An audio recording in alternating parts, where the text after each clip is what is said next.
नमस्कार, बहुत स्वागत है आप सभी का। न्यूज 18 प्राइम देख रहे हैं आप, आपके साथ मैं पल्लवी रविंद्र सिंह।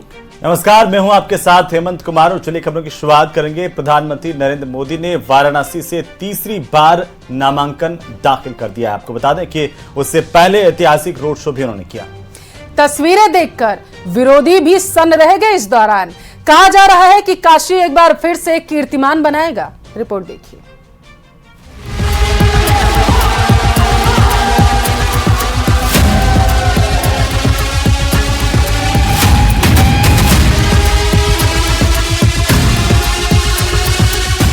तो मैं भी एक पुजारी हूँ, मैं भी एक भक्त हूँ। तो मैंने 140 करोड़ देशवासियों को ईश्वर का रूप मान करके चलता हूँ। वही मेरे भगवान।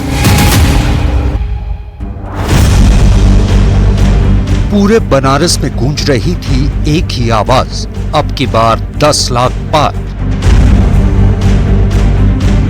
नतीजों से पहले बनारस की सड़कों पर 400 पार का ट्रेलर दिख रहा था। कहा जा सकता है कि ये दुनिया में सबसे शक्तिशाली नेता के नामांकन की भव्य तस्वीरें हैं।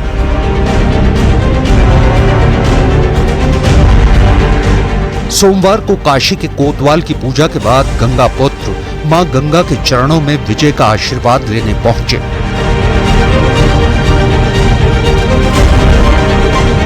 दशाश्वमेध घाट पर मां गंगा का पूजन करके चुनावी अश्वमेध में विजय तिलक का विश्वास लाखों की तादाद में बनारस के लोगों के चेहरे पर भी दिख रहा था।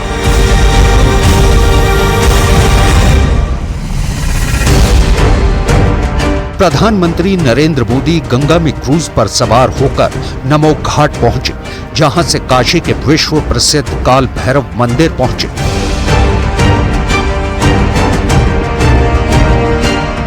यहां उत्तर प्रदेश के मुख्यमंत्री योगी आदित्यनाथ ने खुद भगवा वस्त्र भेंट कर प्रधानमंत्री मोदी का स्वागत किया।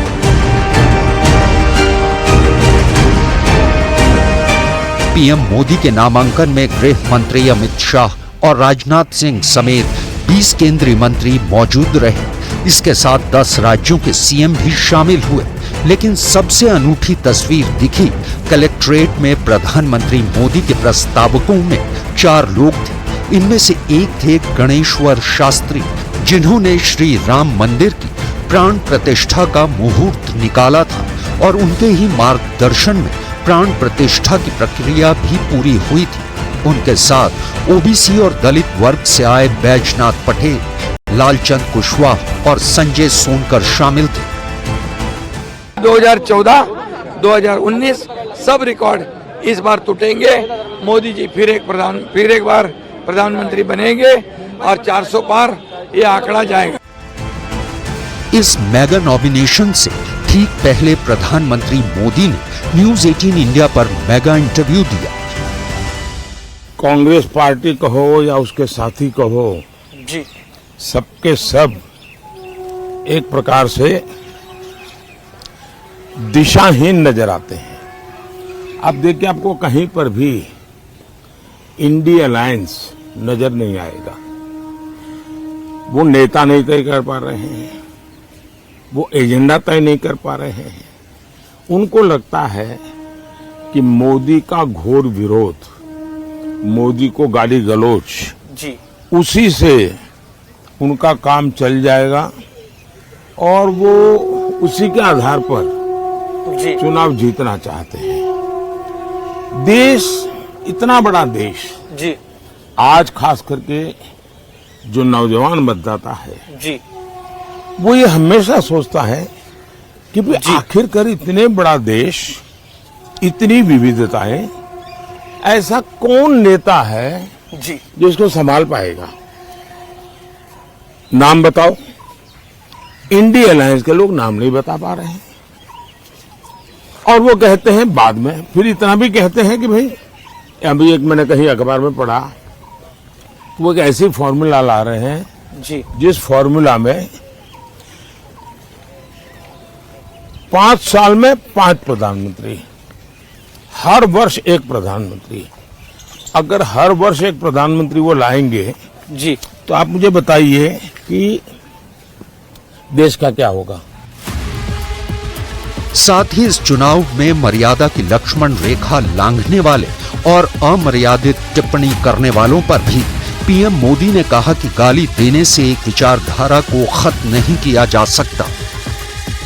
ये हम तो कामदार है, बेनामदार है, और हम कामदार लोग जन्म से ही गालियां सुन सुन करके बड़े हुए हैं, लोगों के लाते खाते खाते बड़े हुए हैं, और इसलिए इन चीजों को हम मन पर लेते नहीं है। हम एक प्रकार से गाली प्रूफ बन गए हैं। और मैं तो कहता हूँ, लोग मुझे कभी पूछते मोदी जी आपकी इतनी बड़ी एनर्जी का रहस्य क्या है, तो मैं कभी मजाक में कहता हूँ कि मैं डेली 2 किलो गाली खाता हूँ और उसी से मुझे ऊर्जा मिलती है। न्यूज 18 इंडिया पर नॉमिनेशन से ठीक पहले संवाद में पीएम मोदी ने धर्म के नाम पर आरक्षण और देश बांटने वालों पर भी प्रहार किया। उन्होंने ये कहा है पूरा का पूरा जी, मतलब SC ST OBC उनको जो आरक्षण है वो अब मुसलमानों को देना चाहिए। और संविधान सभा ने गंभीर चर्चा करके तय किया था कि इस देश में धर्म के आधार पर आरक्षण नहीं होना चाहिए। बाबा साहब अम्बेडकर के भी विचार बहुत स्पष्ट रहे हैं कि धर्म के आधार पर आरक्षण नहीं होना चाहिए। पंडित नेहरू भी इसी विचार के थे, लेकिन उसके बावजूद भी राजनीति और सत्ता की भूख ने इनको इतना नीचे गिरा दिया है कि वो देश को फिर से एक बार धर्म के आधार पर बांटने के रास्ते खोज रहे हैं, बांटने के तरीके खोज रहे हैं जी, और उसमें धर्म के आधार पर आरक्षण है। और रायबरेली में कांग्रेस उम्मीदवार राहुल गांधी की कुछ तस्वीरें जो हैं वो वायरल हो रही हैं, जिसमें वो दाढ़ी सेट करते नजर आ रहे हैं। और ये तस्वीरें एक सामान्य से हेयर कटिंग सैलून की बताई जा रही हैं, जहां पर कुर्सी पर बैठकर राहुल गांधी अपनी दाढ़ी को सेट करवा रहे हैं। और तस्वीरें लालगंज के ब्रिजेंद्र नगर इलाके में स्थित हेयर कटिंग सैलून की है। बताया जा रहा है कि लालगंज में राहुल गांधी सभा खत्म करके जा रहे थे, तभी ब्रिजेंद्र नगर में इस सैलून पर उनका काफिला रुका। राहुल सैलून में गए, दाढ़ी सेट कराई और बाद में उनके साथ ग्रुप फोटोग्राफ भी लिया। अरे वो सर जी अचानक आए दुकान में और हम तो अर्ची हो गए कि मतलब इतने बड़े नेता हमारी छोटी सी दुकान में आ गए और एकदम हड़बड़ा गए। तो आए, बोले कि आपका नाम क्या है, हमने नाम बताया तो बोले हमारी दाढ़ी और हेयर कट काटना है। तो आके इस कुर्सी में बैठ गए और लाइट भी चली गई और इन्वर्टर भी मेरा चार्ज नहीं था। बोले कोई बात नहीं, आप काटो बाल। तो फिर दाढ़ी बोले हमारी इतनी बड़ी बड़ी है, इसको छोटा करोगे तो कितने पे रखोगे तो अच्छी लगेगी। हमने बोला सर इसको 1 नंबर पे कर देते हैं। तो बोले ठीक है, आप 1 नंबर पे कर दो, लेकिन जैसे अच्छी लगे वो हिसाब से आप कर दो।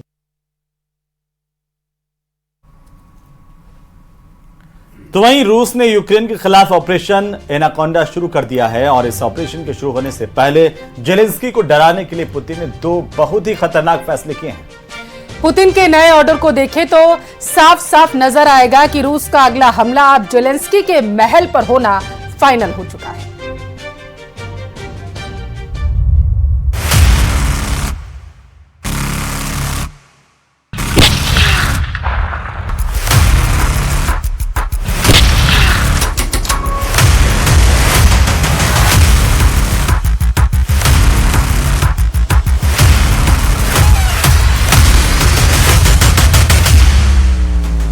इस धमाके ने, इस हमले ने पुतिन को 2 बड़े फैसले लेने पर मजबूर कर दिया। सीसीटीवी फुटेज में इस मिसाइल अटैक को देखकर पहले लगा जैसे गाजा पर हमले का नया वीडियो आया है, लेकिन फिर पता चला कि बेलग्राद शहर यानी रूस की जमीन पर बहुत बड़ा अटैक हुआ है। इमारत के मलबे से 15 लाशें निकालने के बाद रूस ने बहुत बड़ा फैसला कर दिया है। रूस के लोगों की लाशें देखकर पुतिन बहुत गुस्से में है।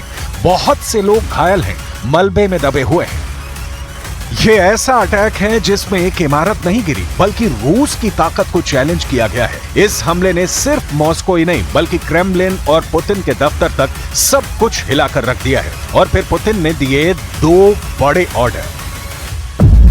ऑर्डर नंबर 1, पुतिन ने अपने सबसे बड़े कमांडर को बदल दिया है। पुतिन ने रूस के रक्षा मंत्री को बदल दिया है। सर्गेई शोइगु को हटा दिया गया है। और ऑर्डर नंबर 2, यूक्रेन के खार्किव में ऑपरेशन एनाकोंडा शुरू हो चुका है। जेलेंस्की का दूसरा सबसे बड़ा किला घिर चुका है और इसे रूस का ऑपरेशन एनाकोंडा कहा जा रहा है। पुतिन के ये 2 बड़े फैसले यूक्रेन के बड़े हमले के फौरन बाद आए हैं। रूस का दावा है कि बेलग्राद में इस इमारत पर यूक्रेन की मिसाइल से हमला हुआ है। बिल्डिंग का एक हिस्सा फौरन भरभरा कर गिर पड़ा। बताया जा रहा है कि यूक्रेन ने तोचका टैक्टिकल मिसाइल से हमला किया, जो सीधे इस रिहायशी इमारत पर आकर गिरी। रूस की जमीन पर हुए इस हमले का वीडियो देखकर पुतिन ने बहुत घातक जवाब देने की तैयारी कर ली है। हमला रूस में सुबह 11:40 पर हुआ और ठीक 12 घंटे बाद रात 11:40 पर पुतिन ने बड़ा फैसला कर दिया। एक तरफ रक्षा मंत्री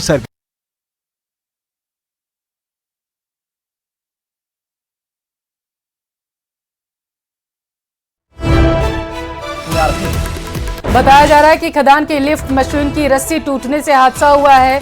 कोलकाता से विजिलेंस की टीम भी लिफ्ट में मौजूद थी, ऐसी जानकारी है। तो बड़ी खबर आपको टेलीविजन स्क्रीन पर, केसीसी के भी कई बड़े अधिकारी लिफ्ट में थे, ऐसी जानकारी मिल रही है। आसपास की सभी एम्बुलेंस को मौके पर बुला लिया गया है। डॉक्टर्स की टीम को भी तैनात कर दिया गया है ताकि किसी भी परिस्थिति से निपटा जा सके। तो झुंझुनू के खेतरी से अभी अब बड़ी खबर आ रही है। हिंदुस्तान कॉपर लिमिटेड की कोलिहान खदान में बड़ा हादसा हुआ है। खदान की लिफ्ट मशीन की रस्सी टूटी जिससे हादसा हुआ है और इस दौरान एक टीम भी यहां पर मौजूद थी। कोलकाता से विजिलेंस की टीम थी इस लिफ्ट में मौजूद। बहरहाल बड़ी जानकारी इस वक्त की आपकी टीवी स्क्रीन पर। खदान की लिफ्ट मशीन की रस्सी टूटने से हादसा हुआ है। बताया जा रहा है कि एम्बुलेंस जो है उन्हें बुला लिया गया है और राहत बचाव का कार्य जो है वहां पर तेज कर दिया जाएगा, क्योंकि जानकारी है कि कोलकाता से जो विजिलेंस की टीम गई थी वो भी इसी लिफ्ट में मौजूद थी और इसके साथ कई अन्य अधिकारी भी इस लिफ्ट में मौजूद थे। तो ज्यादा जानकारी के साथ सहयोगी कृष्ण शेखावत फोन लाइन पर जुड़ चुके हैं। कृष्ण, क्या जानकारी, बड़ा हादसा यहाँ पर हुआ है? जी हेमंत, मैं आपको बता दूं कि हिंदुस्तान कॉपर लिमिटेड के जो कोलिहान खदान है उसमें ये हादसा हुआ है। और ये जो हादसा उस वक्त हुआ जब लिफ्ट से कोलकाता की विजिलेंस टीम है वो बाहर आ रही थी और उसी दौरान जो लिफ्ट का रास्ता है उसके टूटने से ये हादसा हुआ है और इसमें कई बड़े अधिकारी हैं वो फंसे हुए हैं। वहीं एहतियात के तौर पर जो केसीसी का अस्पताल है वहां पर डॉक्टर्स की टीम को अलर्ट किया गया है। वहीं साथ ही आसपास के इलाकों की एम्बुलेंस है, किसी के हताहत होने की खबर है, वहां पर कोई जानकारी है? कृष्ण, किसी के हताहत होने की कोई जानकारी मिल रही है? अभी तक तो जो बचाव कार्य है वो जारी है। जैसे ही वहां से जो फंसे हुए अधिकारी हैं उनको निकाला जाएगा, उसके बाद कितना क्या हादसा हुआ है उसकी जानकारी सामने आएगी और कोई हताहत हुआ है उसकी जानकारी भी आएगी सामने। ठीक है कृष्ण, नजर बनाए रखना। बहुत शुक्रिया आपका जानकारी पहुंचाने के लिए। और उधर पीओके में जारी हिंसा में एक अफसर की जान चली गई, 4 सिविलियन की भी जान गई है, ऐसी जानकारी। तो यहां पर पाकिस्तानी सेना के हेलीकॉप्टर पहुंच चुके हैं और पीओके में ह्यूमन राइट एक्टिविस्ट प्रधानमंत्री मोदी से